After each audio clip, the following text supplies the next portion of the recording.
पहला शब्द है, यहाँ पे आपके सामने लिखा है ग्लोरियस। अच्छा, उधर से जाऊंगा तो ये छिप जाएगा, तो मैं इधर साइड से ही पढ़ाता हूँ।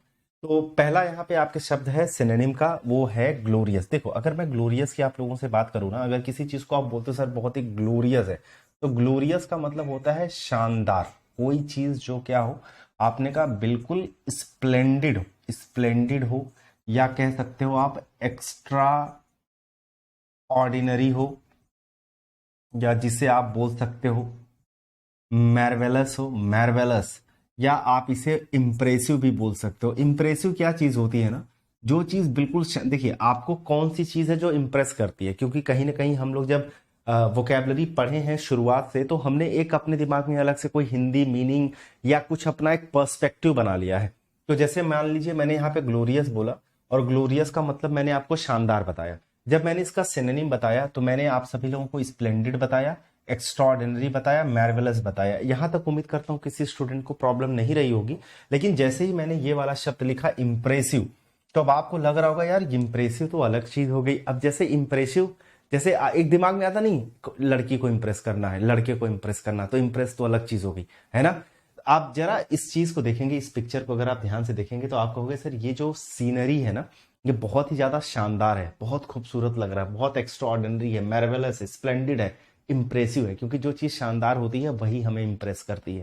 ध्यान से समझना, अगर वो आपने उसको इंप्रेस किया, इंप्रेस किससे होगी, कोई ऐसी क्वालिटी जो उसको आपके अंदर बिल्कुल बेहतरीन लग जाए, शानदार लग जाए, उसी चीज से तो इंप्रेस होगी।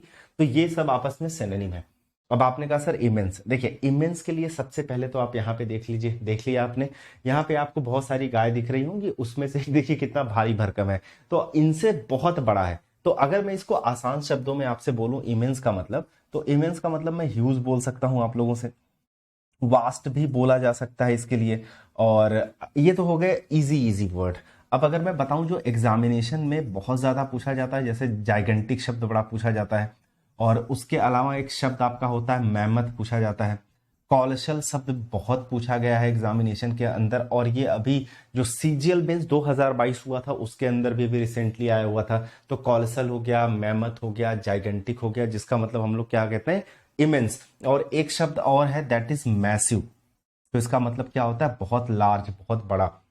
अब अगर मैं डल की बात करूं, देखो जैसे ही आपने डल सुना, ठीक है, अब डल को लेकर के आपके दिमाग में पता है एक ही चीज आई होगी, मतलब यूजुअली जो स्टूडेंट्स के दिमाग में आता है वो आता है सर कोई एक चीज अगर डल है, डल मतलब बोरिंग होता है। जैसे आप इस लड़की की तस्वीर को देखिएगा, आपको इसके एक्सप्रेशन से क्या लग रहा है, ये आपको बहुत ज्यादा खुश लग रही है, आपने कहा सर खुश तो नहीं लग रही है। यूजुअली हम लोग ऐसा एक्सप्रेशन करके तब बैठते हैं जब हम बिल्कुल बोर हो जाए किसी चीज, बोरिंग, अरे यार मजा नहीं आ रहा चीजों को लेकर के, ठीक है।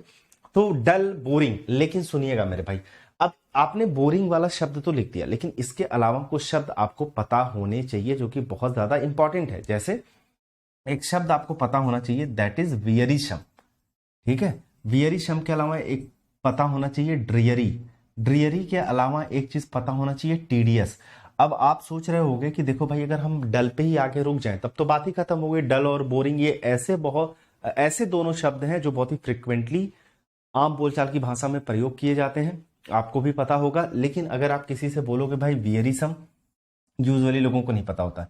आप बोलोगे ड्रियरी, नहीं पता होता है। आप कहोगे टीडियस, नहीं पता होता। तो लेकिन आज से आपको यह पता होना चाहिए कि इनका मतलब भी होता है बोरिंग। लेकिन अब मेरी बात को ध्यान से सुनिएगा, ये हो गई इसकी पहली मीनिंग। इसकी एक दूसरी मीनिंग भी होती है, और वो कौन सी होती है, वो होती है लेसन, जिसे हम कहते हैं भाई रिड्यूस होना, जिसे हम कहते हैं डिक्रीज होना, जिसे हम कहते हैं डिमिनिस। अब आप सोच रहे होंगे आज तक 99% ऐसा स्टूडेंट होगा, या मैं इसको 100% भी मान सकता हूं कि जिसने डल का मतलब बोरिंग ही जाना हो। लेकिन हो सकता है पहली बार वो ऐसा सुन रहा हो कि डल का मतलब तो घटना भी होता है, कम होना होता है। अब आपको इस बात पे यकीन नहीं हो रहा होगा क्योंकि कभी सुना तो है नहीं, बट इस बात को मैं थोड़ा सा जस्टिफाई करके आपको बताऊंगा। एक्चुअली देखिए, पहले तो मैं थोड़ा सा टेक्निकल टर्म यूज कर लेता हूं, उसके बाद मैं अपने आम बोलचाल की भाषा में बताऊंगा। जैसे ये जो डल होता है ये दो तरीके से काम करता है, एक एडजेक्टिव के तरीके से काम करता है, दूसरा ये आपका वर्ब के तरीके से काम करता है। जब ये एडजेक्टिव के तरीके से काम करता है तो इसका मतलब बोरिंग होता है। जब ये वर्ब के तरीके से काम करता है तो इसका मतलब होता है किसी चीज का कम करना। अब आप कहोगे सर इतना ये टेक्निकल चीज़ है कि हम पहले पहचाने ये वर्ब है ये एडजेक्टिव है, तो सर ऐसे तो काम बनेगा नहीं। तो ऐसे काम बनाते भी नहीं है।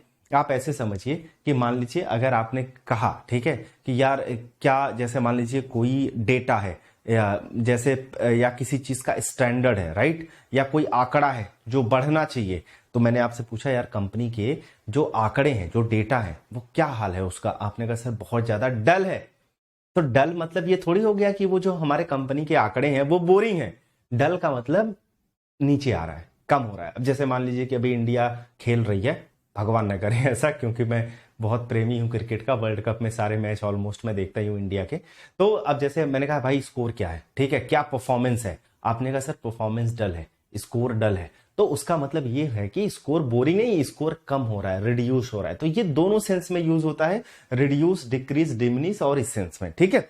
यूजुअली जो ज्यादातर आपको एग्जाम में मिलेंगे वो यही मिलेंगे, ये आपको बहुत रेयर देखने को मिलेगा। लेकिन आजकल होता क्या है कि जो चीजें रेयर होती हैं वही तो पूछ ली जाती हैं, जिसकी हमें उम्मीद नहीं होती वही तो एग्जाम में आ जाता है। तो हम कहीं ऐसे शिफ्ट में पढ़ें और जिसकी हमें उम्मीद ना हो और वही चीज आ जाए, तो इसके लिए तो आपको तैयार होना ही पड़ेगा, राइट। तो इसको भी पढ़ के जाइएगा। अब आप कहोगे सर स्प्लेंडेड। अब आप सभी बच्चे को पता है कि भाई अगर आंसर की बात करें तो हमारा जो आंसर हो जाएगा वो चौथा, क्योंकि ग्लोरियस का जो सिनोनिम होगा हो जाएगा ये।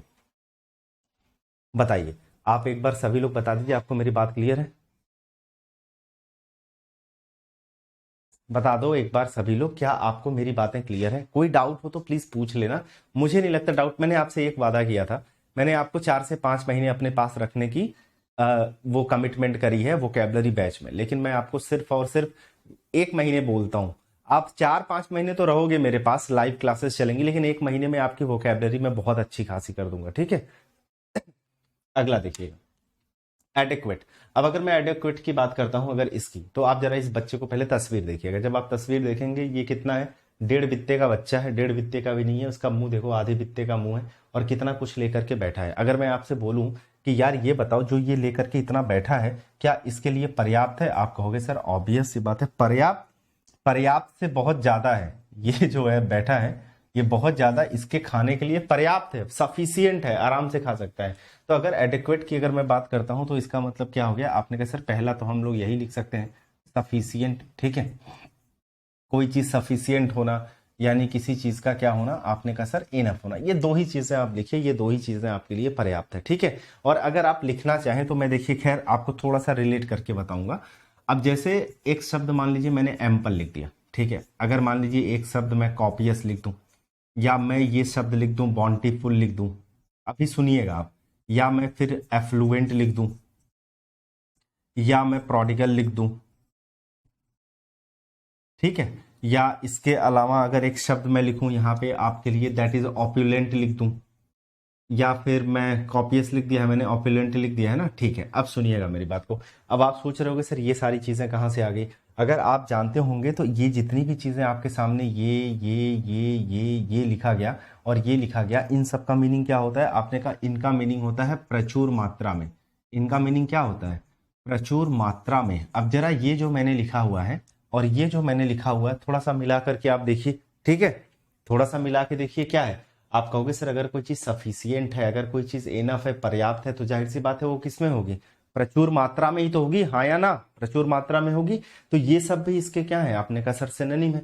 अब भाई इसमें आते हैं, सफिशियंट इसका क्या हो गया? आपने कहा सर आंसर हो गया।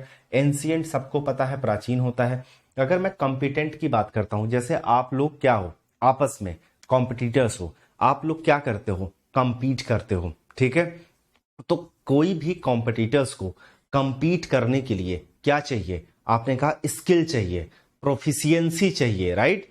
तो यहां पे अगर आप देखोगे इस व्यक्ति को, अगर आप ध्यान से देखिए तो ये आपको क्या दिख रहा है? आपने कहा सर ये बहुत ही प्रोफिशिएंट दिख रहा है, क्योंकि देखिए एक साथ बहुत सारे काम कर रहा है, इधर फाइल लिया, इधर फोन पे बात कर रहा है, इधर डायरी देख रहा है, नीचे पकड़ा हुआ है। तो ऐसे लोगों को आप क्या बोलोगे? आपने कहा सर अगर एक शब्द में ऐसे लोगों को बोला जाए तो ये दे आर स्किल्ड। ऐसे लोग क्या होते हैं?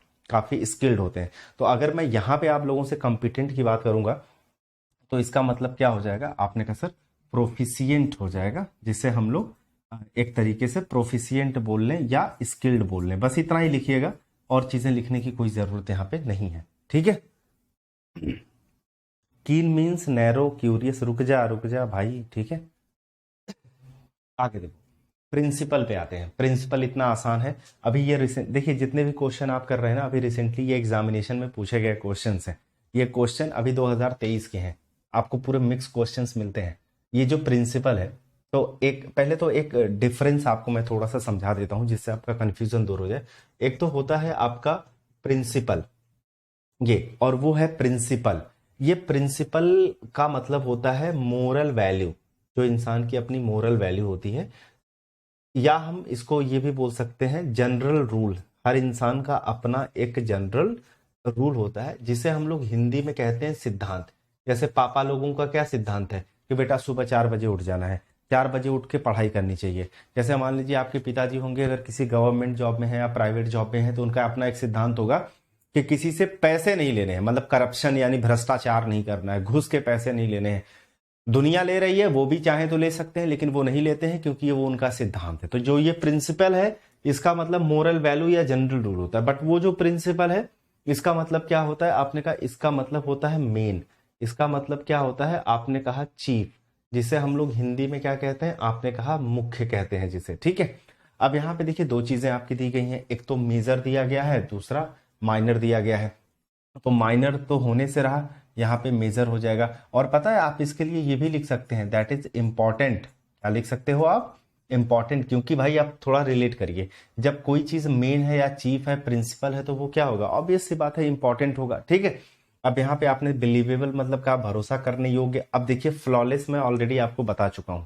अब अगर आपको बताएं, सुनिएगा मेरी बात को, फ्लॉलेस मतलब होता है जिसमें किसी तरह का कोई त्रुटि ना हो, जो चीज बिल्कुल परफेक्ट हो। ठीक है, आप कह सकते हो जो चीज बिल्कुल एरर फ्री होती है, एरर फ्री होती है, जिसमें किसी तरह की कोई गलती नहीं होती है।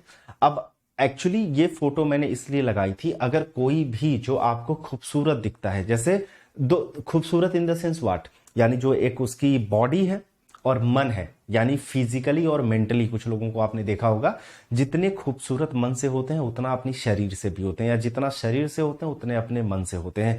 तो हम किसी की खूबसूरती के लिए, किसी की ब्यूटी के लिए भी कह सकते हैं कि कितनी फ्लॉलेस ब्यूटी है ये। तो फ्लॉलेस का मतलब वही हो गया जो अपने आप में बिल्कुल परफेक्ट हो, जिसमें किसी तरह की कोई कमी ना हो। ठीक है, तो इसको भी ध्यान रखिएगा, ऑलरेडी बता चुका हूं। तो आपका आंसर क्या हो जाएगा? Major, major. ठीक है, अगला देखिएगा, नेक्स्ट पे आते हैं। एग्जैक्टली आया था। एग्जैक्टली की भाई अगर मैं बात करूं ना, तो इसका मतलब होता है कंप्लीटली। ये आसान है, ठीक है, लिखते चलिएगा। कंप्लीटली हम लिख सकते हैं टोटली। ठीक है, मतलब पूर्ण रूप से। कंप्लीटली मतलब क्या होता है? पूर्ण रूप से। और कभी कभी ये भी दे देता है करेक्टली, करेक्टली। तो इसको भी प्लीज आप लोग ध्यान रखिएगा, जब थोड़ा सा भी अलग जाया करे ना, तो आप इसको ऐसे अंडरलाइन करके लिख लिया करिए और अपने दिमाग में बैठा लिया करिए कि इसका एक मतलब ये तो होता ही है कि पूर्ण रूप से। ठीक है, और एक मीनिंग इसका ये भी होता है करेक्टली। अब यहाँ पे अगर मैं प्राइवेटली की बात करूंगा, तो आप कहोगे सर ये तो आंसर नहीं हो पाएगा। टॉरिडली और कॉस्टली या प्रेसाइजली, पहले मैं आंसर बता देता हूं, इसका आंसर हो जाएगा प्रेसाइजली। ठीक है, क्या हो जाएगा? प्रेसाइजली। अब जरा गौर करेंगे आप सभी लोग कि आपने कहा सर एग्जैक्टली, एग्जैक्टली के दो मीनिंग आपने बताए। आपने पहली मीनिंग ये बता दी कंप्लीटली और टोटली, जिसका पूर्ण रूप से। आपने यहाँ पे एक दूसरी मीनिंग हम लोगों के सामने इंट्रोड्यूस करी, और वो मीनिंग आपकी क्या थी? करेक्टली। अच्छा एक बात बताइए मुझे, अगर कोई चीज करेक्ट है, अब आप कहोगे सुनना मेरी बात को, आपने किसी चीज को बोला प्रेसाइजली। प्रेसाइज कर मतलब अगर कोई चीज को आपने प्रेसाइज कर दिया, तो प्रेसाइज का मतलब होता है एग्जैक्टली, एग्जैक्ट, एग्जैक्ट जिसको हम लोग बोलते हैं। ठीक है, मुझे एग्जैक्ट नंबर चाहिए, मुझे प्रेसाइज नंबर चाहिए, मुझे परफेक्ट नंबर चाहिए। तो ये जो प्रेसाइज है ना, प्रेसाइज से ही प्रेसाइजली बना है। तो प्रेसाइज का मतलब होता है एग्जैक्ट, जिसको हम क्या बोल सकते हैं? आपने कहा परफेक्ट। अगर कोई चीज, कोई नंबर अगर आपकी नजर में एग्जैक्ट है, तो जाहिर सी बात है वो क्या होगा? आपने कहा सर वो करेक्ट होगा। तो मेरे भाई मैं फिर से आपसे वही बात दोहराऊंगा कि वोकैबुलरी रटने वाली चीज नहीं है। वो पता नहीं लोग रटते क्यों है, सर आज हमने 10 रट लिया, कल हमने 20 रट लिया। ठीक है, रिवीजन करिए, याद करिए, लेकिन उसको पहले समझ के करेंगे तो आपको अच्छा लगेगा। जैसे आपने अभी आप रिलेट करते ना, आपकी पूरी बुद्धि खो जाती, समझ ही नहीं आता यार। एग्जैक्टली का मतलब एक तो कंप्लीटली लिखा मिलता है, आंसर में प्रिसाइजली दे रहा है, तो आंसर प्रिसाइजली आया कैसे? एसएससी ने भी तो यही आंसर दे रखा था। तो जब आप इस बात को समझेंगे कि इसका एक दूसरा मीनिंग करेक्टली होता है, और करेक्ट को हम कहीं न कहीं एग्जैक्ट से रिलेट करते हैं और एग्जैक्ट को प्रिसाइज से रिलेट करते हैं, तो जाहिर सी बात है हमारा आंसर मिलेगा। और फिर एक शब्द आपको दिख रहा होगा, दैट इज टॉरिडली, क्योंकि कॉस्टली मतलब तो महंगा होता है, ये सबको पता है, प्राइवेट पता है। अब ये टॉरिडली आपको नहीं समझ में आ रहा होगा कि सर टॉरिडली होता क्या है। देखो, अगर एक एग्जांपल दूंगा सब समझ में आ जाएगा आप सभी लोगों को, ठीक है। मैंने कहा the sun blazed torridly in a cloudless sky, ठीक है। अब जरा इस पिक्चर को आप ध्यान से देखेंगे, यहाँ पे इस पिक्चर के बहुत तेजी से धूप है यहाँ पे, और धूप में देखिए आपको कुछ लोग छाता लिए हुए, पसीने में भीगे हुए और बिल्कुल लथपथ होके देखो गिर पड़ रहे हैं, इतनी ज्यादा गर्मी है। तो आपने कहा सर टॉरिडली में जो आपने एग्जाम्पल लिखा हुआ है, आपने लिखा कि the sun blazed torridly in a cloudless sky, यानी जो आपका आसमान है वो क्या है, आपने कहा क्लाउडलेस है, यानी बादल बिल्कुल छाए नहीं हुए। अगर बादल बिल्कुल नहीं छाए हुए हैं तो ये जो हमारे सूर्यदेव हैं वो चमकेंगे, ठीक है, सर पे चढ़ के। और जब चमकेंगे तो क्या होता है, आपने कहा सर हीट होता है, यानी ग्रेट हीट इसका मतलब होता है, बहुत उष्मा निकलेगी, ठीक है। ग्रेट हीट यानी जिसको हम क्या बोलते हैं, स्कॉचिंग, स्कॉर्चिंग भी बोला जाता है। तो टॉरिडली मतलब ग्रेट हीट होता है।